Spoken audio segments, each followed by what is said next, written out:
It is my honor to introduce our speaker for today's meeting, Caryn Sullivan. Caryn is a member of our Roseville area Optimist Club. She is an accomplished attorney, journalist, speaker, award-winning author, and so much more. Today, you will get to know the inside story about Caryn's resilience, optimism, and kindness. I really couldn't think of a better speaker to share a message at this season of giving and during this pandemic, more than Caryn Sullivan. What you'll find out from Caryn is her life has taken many turns. At one point, she was an accomplished attorney working for an international law firm and a Fortune 500 company when her son Jack was diagnosed with autism back in 1993. She stepped away from her successful career to become her family's advocate. Little did she know that she would be thrown many, many more life challenges that would shape Caryn and help her build her resilience and optimism. Her book, Bitter or Better, Grappling with Life on the op-ed page, became a lifeline for me personally several years ago after I heard her share her story at a Team Women event. In fact, it is one of the few books that I keep copies of and in my house, because I find that when I have a family member or friend that's struggling, it's the perfect book to share with them. The stories are really wonderful, and what you'll love about it, if you haven't read it, I really encourage you to do so, because so many of the stories are about people here in the Twin Cities. And if you're looking for a great gift to share at the holidays, consider Caryn's book, Bitter or Better, and of course our own Optimist book, Voices of Optimism. Before I turn it over to Caryn, I will share one really cool fact about her. Caryn's writing captured the attention of the Global Resilience Project, which identified 50 individuals from around the world who have faced extreme adversity but chose to not only survive, but to thrive. In September, her story appeared in Emma Bell's audiobook, 9 Secrets to Thriving, and it has been featured in numerous other books and online publications. Please join me as we welcome Caryn to share her story with our Roseville Optimist Club today. Thank you, Patty. I came to the Optimist Club because of Patty and an invitation that she extended to me, and it was the perfect fit for me. And I'm so delighted that I accepted the invitation and I joined the club. I really missed the meetings, and I look forward to the time when I can sit at a table and share a meal and listen to speakers and talk to folks. So I've been thinking all year about this talk. When Don had asked me if I would speak about my book and kind of my work and so forth. And I never imagined that life would be what it is today. But that's pretty true for much of my life.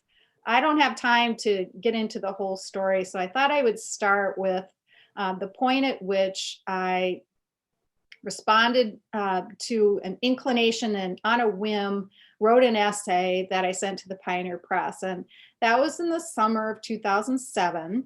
My son Jack had turned 16, and we were driving home from a family trip to Wisconsin when words literally began to sort of bounce around in my head. And if there are other writers in the group or creative types, you might know what I'm talking about. But I just had this message and this need to deliver it. And so I wrote it up and I sent it to the Pioneer Press and got a pretty quick response from Mike Burbach. And what it was about was how isolating it was to have a child with special needs, and how you lived under a constant state of vigilance because you just never knew what was going to happen. And it was sort of inspired by the news events of 2 young children who had autism wandering off and drowning.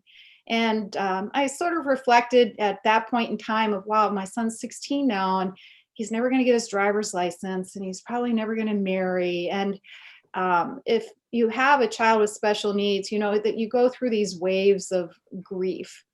And that was a very key moment for me, really a tough time, but unexpectedly, I wrote this essay, the paper published it, and Mike Burbach included my email address at the bottom of the piece.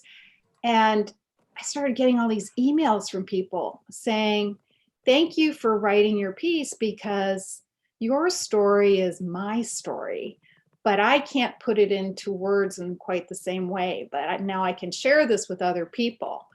And that was just so unexpected. So I thought about it and I talked to Mike and I said, well, maybe I'll write another one.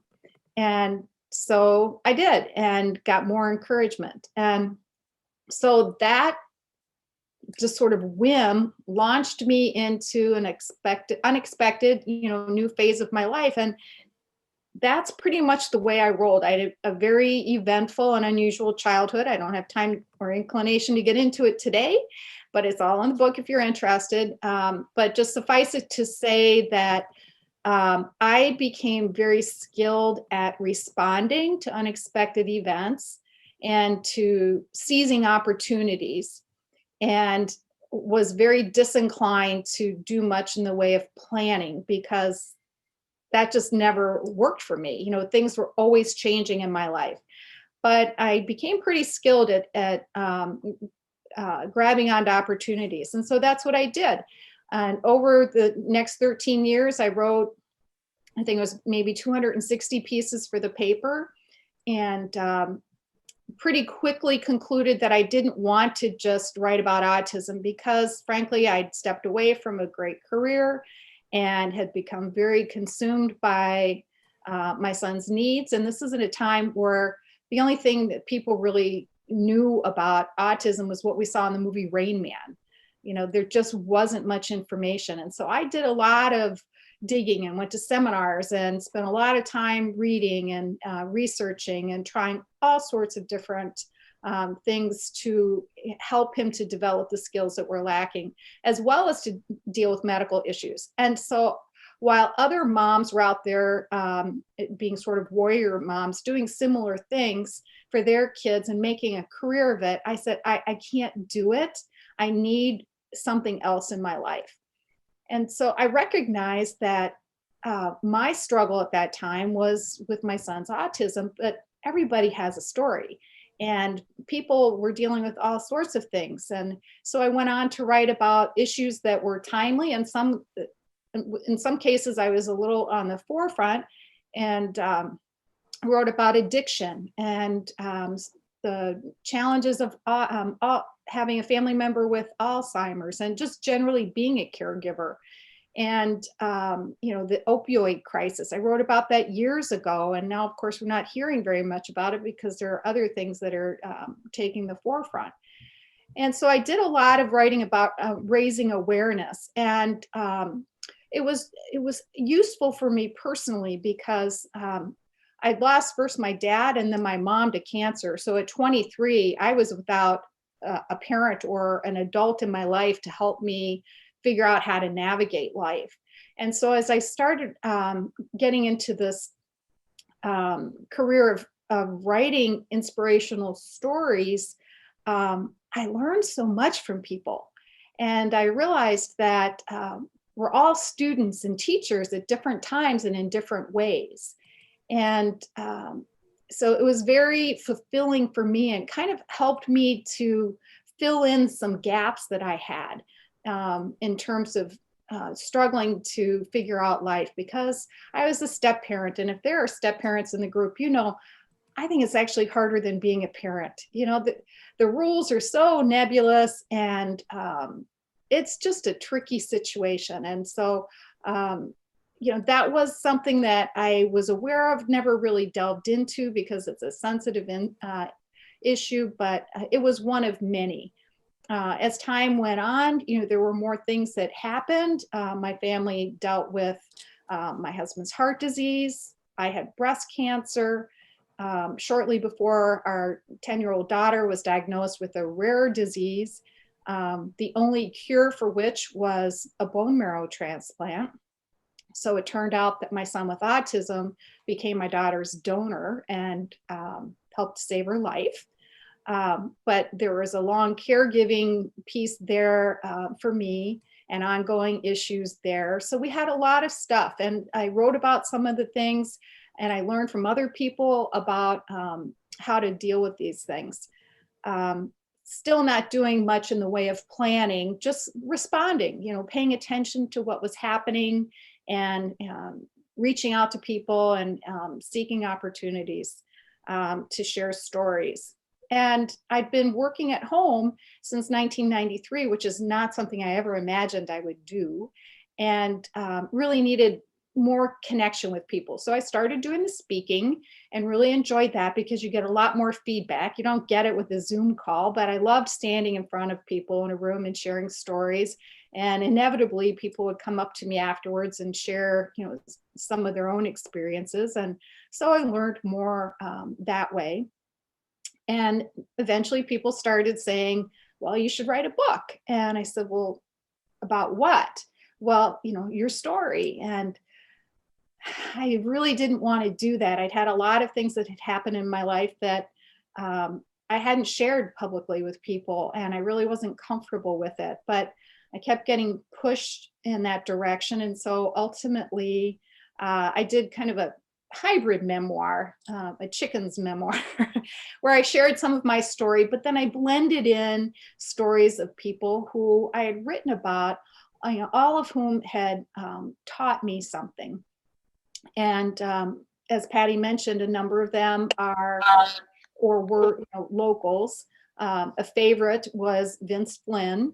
I imagine there are some Vince Flynn fans in the group. Maybe some of you have also met him when he was alive. But I live in Mendota Heights, and he lived in Sunfish Lake just right across the way. And we had a number of mutual connections. And I kept bugging people to make an introduction because I was fascinated by the fact that this man had dyslexia, yet went on to become an internationally best-selling author. And so I persisted, and ultimately a friend introduced us, and I had the opportunity to interview Vince several times before he died. And then his publisher reached out to me just before the film American Assassin came out and asked if I would write a legacy piece. And so I interviewed a number of people who knew Vince and wrote a piece. And that experience was one of several that really made me start to think about legacy and just wonder, like, what will people say when you're gone? And it also made me realize that so often we don't take the opportunity when we have it to really tell people, how we feel. So in 2015, I published this book, and the title came about because of a conversation that I had in the spring of 2010. The end of 2009 and beginning of 2010 were among the most wrenching, months of my life. 11 years ago next week, I was out of town when I got a phone call and learned that my husband, who was 54, had died at the hospital in St. Paul of a heart attack, his second. And everyone but our 15-year-old was out of state, of our 4 kids and myself. And so that was a really awful time where we had to come home and just days before Christmas mourn and bury this much beloved man. It was my son, Jack, who was 18 at the time, who asked a question that kind of shifted my whole thinking about how to approach life at this point. And that happened when a couple mornings after we were home, he walks into the kitchen, and of course I'm exhausted because I haven't been sleeping. And he says, Mom, I've got 2 questions for you. I said, okay, Jack, lay it on me. Are we financially sound? Now he's 18 and he has autism. And are you going to remarry? So, whoa, I need some coffee. It's time to get started here. So he'd hit a nerve with the question about being financially sound because, quite honestly, my husband was a successful trial lawyer. It was a establishing partner of his law firm. But we hadn't really done much in the way of planning together. So I found myself at the Mall of America wandering around in a daze, shopping for clothes for my kids to wear to their father's funeral, not knowing how much money I had. really not knowing where I stood. Fortunately, over the months that followed, I found out that Ted had planned well for us, and I was very fortunate. And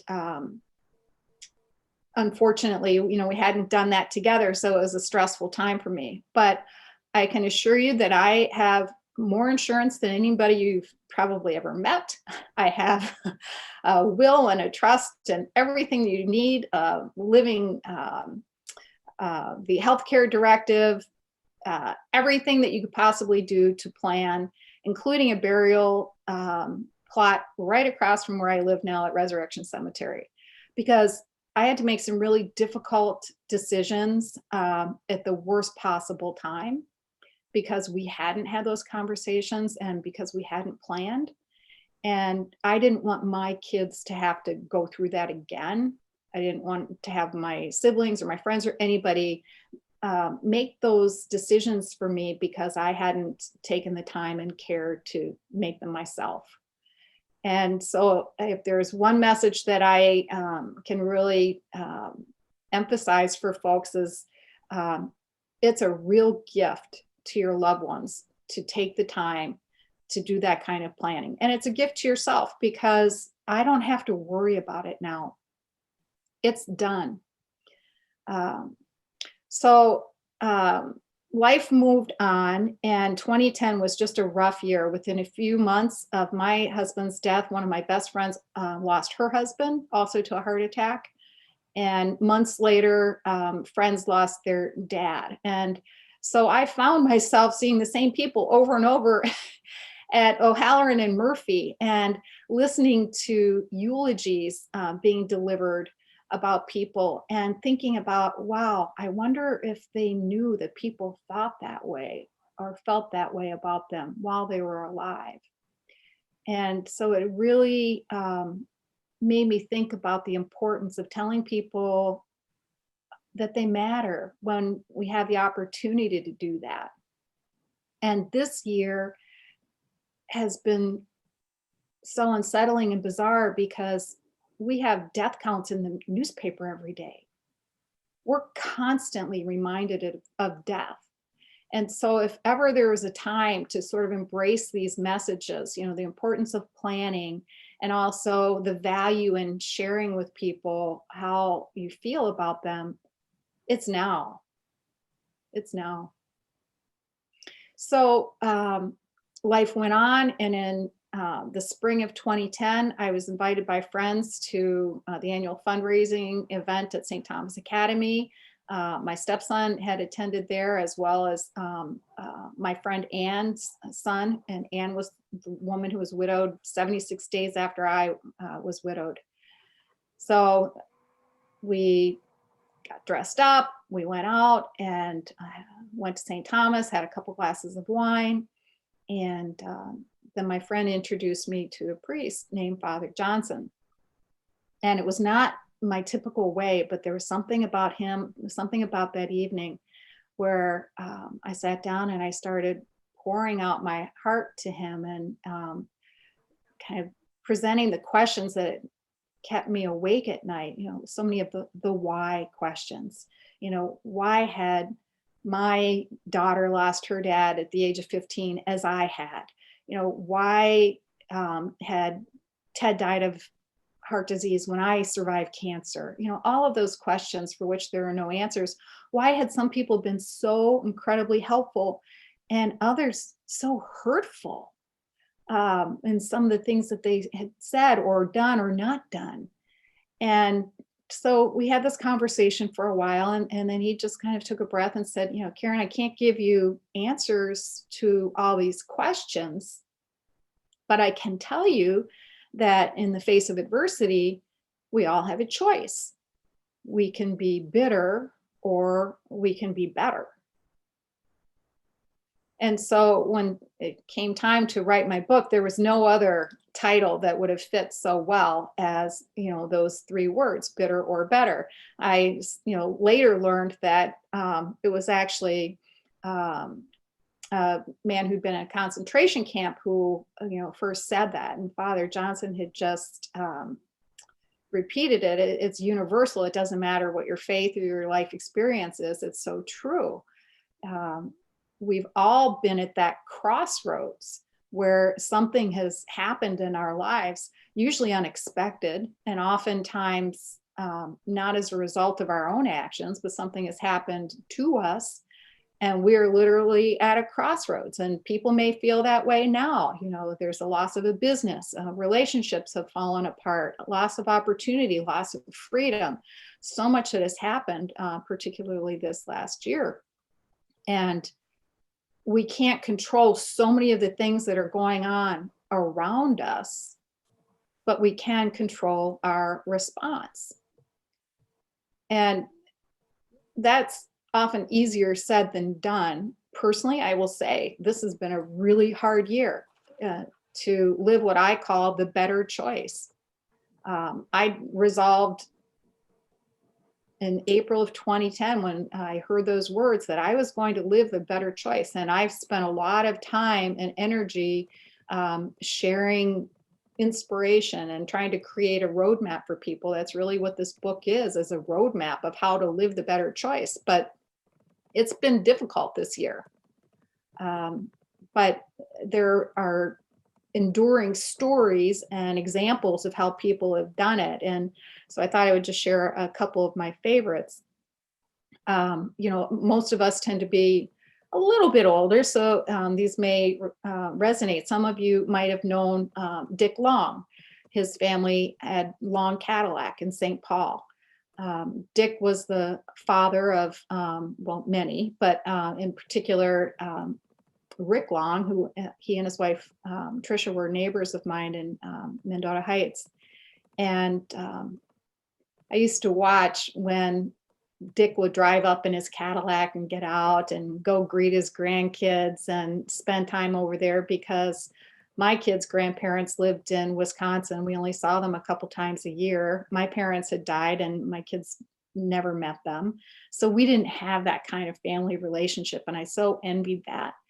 But over time, I learned that, you know, Dick had a story of his own, like so many people do, and had a really difficult life where he had to drop out of school at the age of 13 after his father dropped dead of a heart attack, and supported his family by working these really difficult jobs and even raising chickens so that he could sell eggs to raise money and to help his mother support the family. And yet he went on to develop a successful business. But more importantly, as his son Rick said when he eulogized him, you know, Dick did so much for so many others. He was extremely involved with Catholic charities. He had a problem with alcohol and was in and out of treatment a number of times, but was always there for other people who were struggling with the same demons. And he was such a giving person and did so much for the community, but, you know, wasn't looking for the accolades. It was just something that he felt, you know, driven to do because he was a man of deep faith, and that was how he lived his faith. Similarly, another story that I share in the book is about Mary Jo Copeland, who I imagine everyone's probably heard of, maybe met.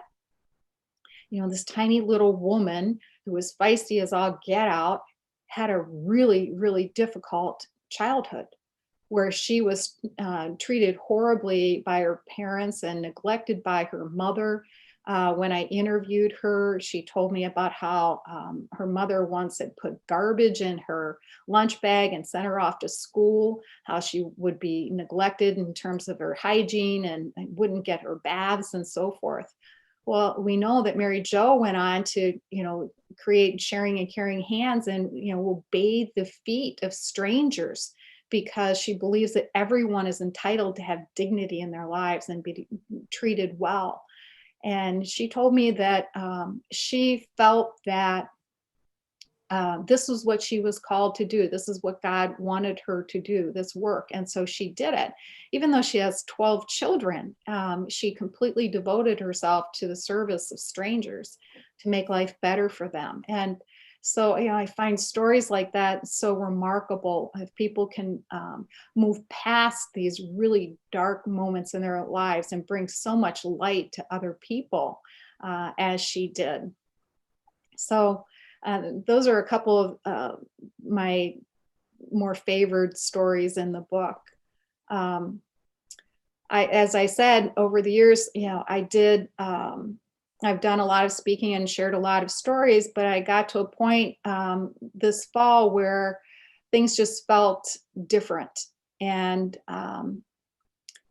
I decided that when I wrote the piece about, Patty mentioned that 9 Secrets to Thriving, I wrote about this book that Emma Bell had written after she'd gone around the world and interviewed people about their challenges and their tragedies and how they'd gotten through them.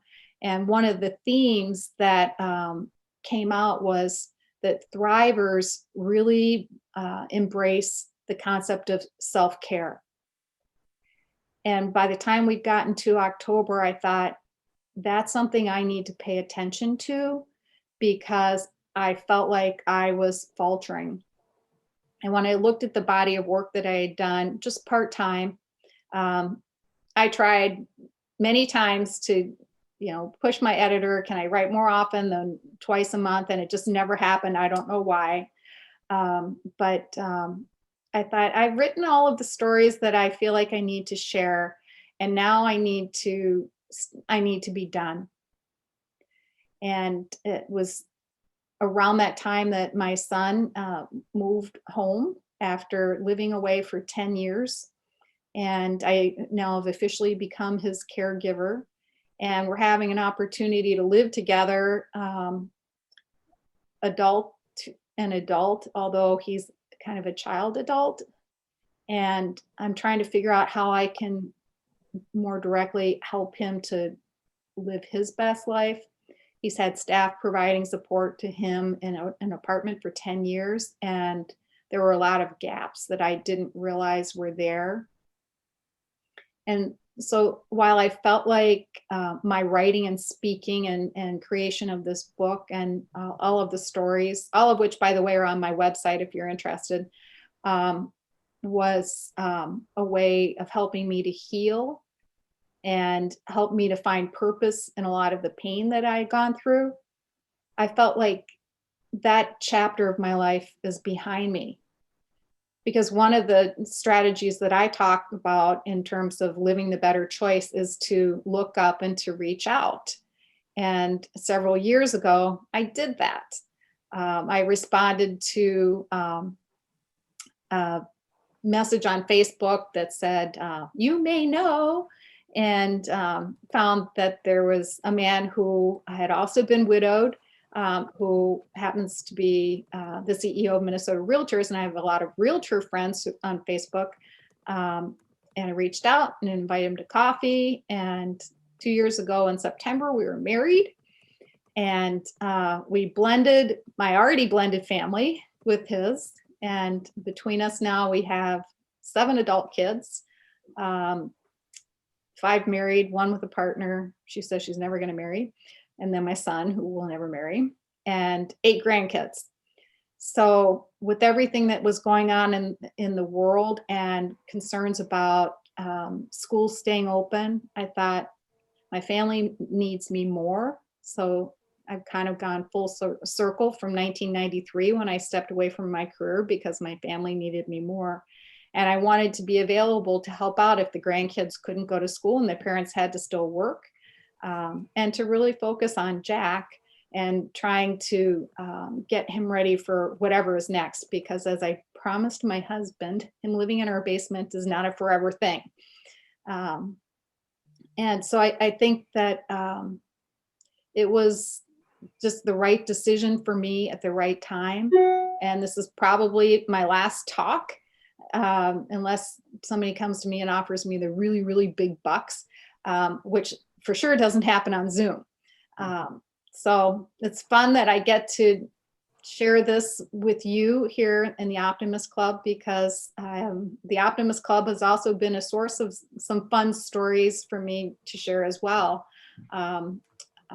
in the paper. So all I can say is that it's been a wild and crazy ride. It's for sure not over, but but I'm just in a really different place now and very focused on living that better choice and looking forward and not looking backwards, but always looking out for the lessons that are there to be gleaned, because life is full of them if we're willing to embrace them. So that's it. Thank you. Caryn, I really loved how you, every time she presents, let's see, I can see everyone giving her a round of applause. So thank you, Caryn, for sharing your story with the Optimist Club. And for every time I hear it, you always take a little different approach, which is great. So I get to learn a little bit more about your story. And it is truly one of, again, resilience, hope, picking yourself up when life doesn't, it gives you lemons, right? You're making lemonade. So Right. before I turn it over to the group, we are going to take some group questions. And I just want to remind you that when you do ask questions, please unmute yourself, raise your hand. You can post questions in the chat as well. We can read those questions. But I'm going to kick it off with just a couple quick questions, Caryn, if I could. First question is, what have you learned about yourself over the past 9 months during this pandemic? I think the thing that became obvious to me early on was how much I need to be around people. And that was really hard. So I spent a ton of time on Facebook early on, as a lot of people did, to kind of connect. Came up with things like Zoom bingo with the grandkids. And then over the summer, because we were able to, my husband and I joined a golf club, and we got outside as much as we possibly could, and you can socially distance and be around people. But it was interesting because I worked from home for so long, but I had the ability to go out, whether it was to Team Women meetings or to Optimist Club lunches. And when those opportunities evaporated, I was really surprised at how difficult that was. Agreed. It has been, but you found ways to figure out how to build the connection for sure, Caryn. What has been especially challenging? What has been challenging to live your better life? I would say the confluence of unexpected events of 2020, beginning with the pandemic, and then going into the civil unrest and riots and the upheaval, and then the election, and just the constant, so many strong emotions existing simultaneously: fear, anger, distrust, just so much worry that people are experiencing, the lack of control. It's unprecedented in our lifetime to be told that we can't go out, or we can't be with our family members, or we have to wear masks. And putting aside the validity of it, just the fact of that is, I think, really difficult. And, one of the reasons that I finally had to take a break from the writing is that to stay in touch with current issues, and then how to get a feel for how people were responding to them. I would read the paper, or I would watch the governor's press conference, or just track what was happening. And then the comments that people would make were all over the place, but there was just so much anger and negativity, and even within my own family, comments being made that were really vitriolic. And I just had to sort of step away, and keeping in mind that self-care approach, just really back away from it. It was sort of ironic. The thing that I stepped into that gave me a sense of purpose for so long became the thing that I needed to step away from for self-preservation. The really good points. And I think you always embrace those serendipity moments, right? You're really good about that, being present and jumping in. Interestingly enough, when you and I attended the St. Paul Area Optimist Club meeting way back when, Terry shared, I think this is such a cool story, sitting at the table together, right? If you don't mind, No. just sharing a little bit about that, because I think it's super cool. And again, just maybe the better choices, right? What? Oh yeah, are you willing to share like how the confluence and the connection with the young woman who won the speaker contest? So they had a young woman who, was she the essay winner, I think, right, you guys? essay winner? She was a student from, I think, Trinity School maybe, but her family belonged to the parish where Father Johnson is the priest.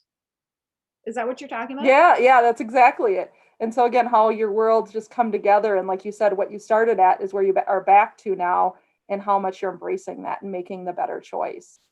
Before we jump into other questions from the club, and I know I see a couple things, I want to ask my final question, and that is the strategies that you're using to live and make those better choices. You shared a couple, but I think if you can just maybe pull it together for us, so we might be able to embrace that as well, Caryn. Well, if you remember last year's speaker, Cinder Kamphoff, she wrapped up the year last year. I got her book and read that and set some goals and picked a word to kind of represent my year. And it was deliberate.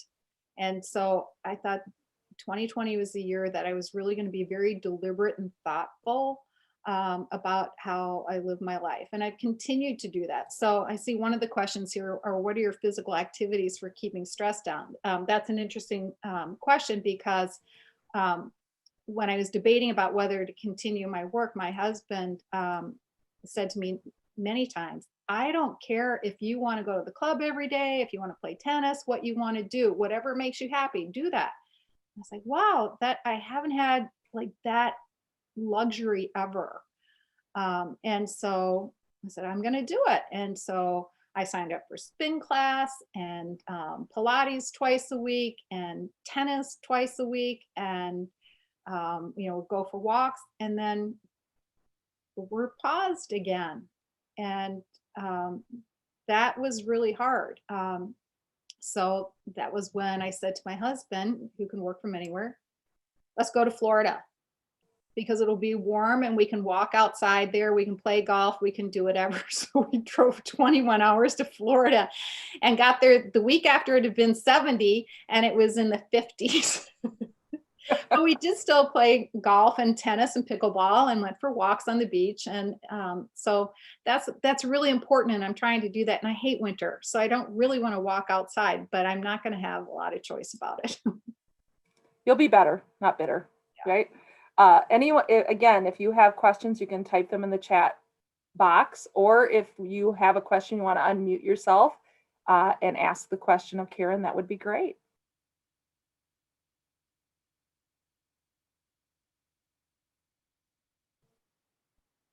As we're waiting for questions, I'll share one thing. I see your pin with joy on it, and going back to Bob Veninga's talk a while back, creating a joy list and activating joy versus, we think of gratitude journals, the activation of joy. And that really stuck with me from his presentation about creating a joy list and activating your joy. Mm-hmm. Well, you gave me this pen. I've got a question, Patty. Okay, who is on the line? Jim. Hi, Jim. Rathburn. Hey, Caryn, how are you? Doing well, thank you. Hey, Caryn was good enough also to speak off. My first Optimist meeting, I sat at a table with Caryn and we hit it off very nicely. So yeah, I too miss the in-person stuff. But she was also kind enough to come out to our Rotary in White Bear Lake and give a talk. And I like what Patty said. You have a different slant every time you're chatting there, and I like that creativity. But my question focuses on the having a child with autism, and you talked about some of the gaps. Just be curious to know from your perspective how the differences between a parent giving some of that care versus a third party, and also it's such a multi-dimensional autism is so multi-dimensional, it requires a multi-faceted approach to sort of address it, and it's kind of never the same in each situation. So could you maybe just make some comments about that piece a little bit? I'm not being real specific in my question, but I think you kind of get the gist. Well, one of the frustrations that I had when he was living in his apartment and getting services from paid staff is that I wanted him to learn how to do things. For example, cook or do his laundry, with the goal of having him be as independent as possible in his lifetime. But what I found was that much of the time staff was doing those things for him. So I would ask him, well, did you help prepare your meal? No. They cooked for me. So when he moved home, one of our goals was to cook for him. Well, early on, we were really fired up and did that a lot. As time's gone on, I found myself doing more and more of the cooking for him. Before we started this call, he was upstairs doing his laundry. And so, autism is just confusing and complex. He's 29, but I said, I want you to sort the whites from the darks. Well, he doesn't really see whites and darks. And I was like, well, the darks have more color, the whites really don't. But then he will also talk to me about, something that he's heard on the radio or some complicated, high level issue, whether it's a political thing that he hears. He talks a lot about the social justice warriors and the fact that he's a white male, a straight white male, and he picks up on this stuff, and so that all coexists within the same person, and so it's confusing. It's been interesting to see my husband get to know him. He said he's kind of like a 12-year-old in a 29-year-old body. And in a lot of ways, that's true. I don't like hearing that as his mom, but I think that's probably a little more accurate than the way that I view him. And so when you have such scattered development and skills, it makes it hard to be patient and help him develop these skills. And so with staff, I think that they just do what they need to do. And as a parent, you probably do more. I read something that was on Facebook recently about how, usually we think about it's not the natural order of things for our kids to die before us.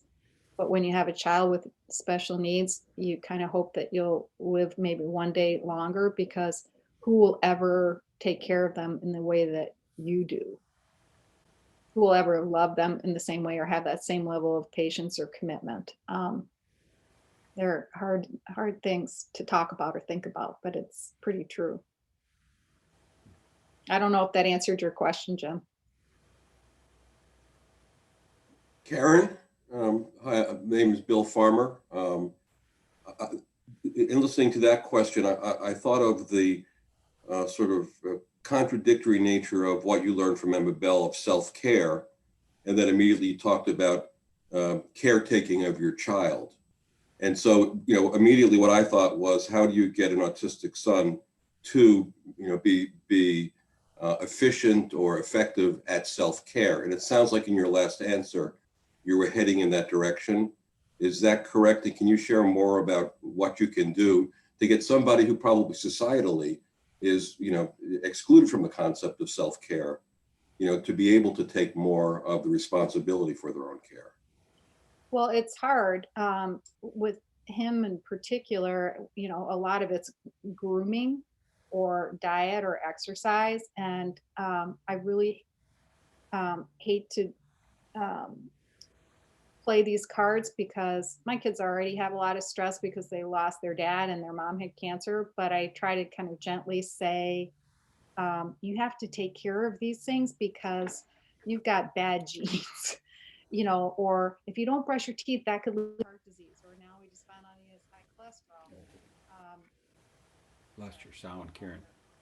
That we have to really pay attention to these things. And a lot of it's just a routine. I mean, honestly, he'll tell me he shaved and he'll do a part of his face. I'm like, you did that, but what about that? And that, and it just doesn't register. So it's just sticking with it and trying to develop the routines. And sometimes things just need to be taught in really concrete ways. So we were in Florida and there were tile floors, and I was helping him with something in the restroom, and he'd taken a shower and there was water on the floor, and they didn't have mats with rubber under them. There was just like a, one of those towel kind of bath mats. And I stepped on it and I slid and I fell right on my side and really scared him a lot. And I was pretty lucky that I wasn't injured. And I said, okay, that's why I tell you, you have to dry off. That's why you have to have a towel on the floor. So it was a really concrete example, and I think he'll remember it. But it's not easy. Thanks, Caryn. Mm-hmm.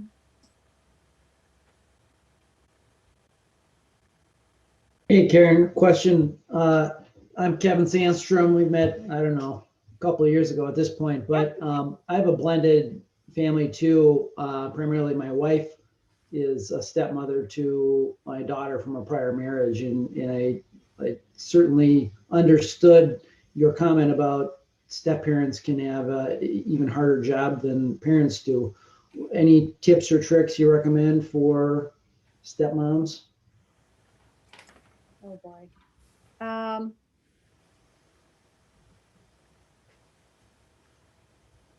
Well, I'm a stepmom now twice over. In one case, the mom's still very much alive and present, and the other died. So it's different. And, I also got into that situation. Well, my brother-in-law, Greg, right? Judge Galler. Mm-hmm.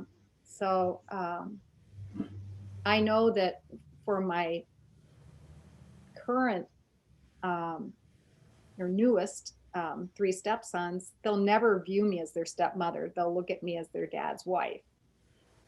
With the other 2, they were 4 and 8 when I became their stepmom. They lived with us a good amount of the time. And when their dad died, I really was resolved that I wanted those 4 kids who had been raised as siblings to still feel like siblings. And we worked with that.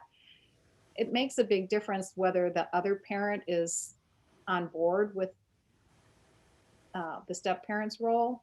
I haven't had that, so that's made it harder. But I think just communicating, and it's probably not the answer that you want to hear, but I felt it would help a lot to have kids of our own. Okay, thanks. But no, I just think communicating, and I never wanted my kids, because this happened when I was growing up, I didn't want my kids or my stepkids to feel like they were second tier or second class citizens or anything like that, or that their dad had left them. So, but everybody has their own ideas about what constitutes family, and things have changed a lot. I mean, families take all sorts of configurations these days. Sorry, that probably wasn't very helpful. What else? Well, Caryn, this has been just wonderful having you speaking to us today. I can't tell you how much I've enjoyed. I talked with you earlier, and your talk today really embodies optimism. You have chosen optimism long before you probably even thought about optimism or what we do. And it's just a tiny token of our appreciation. I want to give you a copy of our Optimist Creed for your shelf or for your wall. And of the 10 tenets, I think you touch every one of them every day. You bring out the best. You look for the sunny side. You are just as enthusiastic about the successes of yourself as can't even say it today, as others. You forget to make mistakes of the past. You wear a cheerful countenance, which is just so helpful. Sometimes that is just the way to go. And you're too large for worry and too noble for anger and too strong for fear. Thank you so much for being here today. And I wish you the very best in this holiday season and your next year. Thank you. Thank you.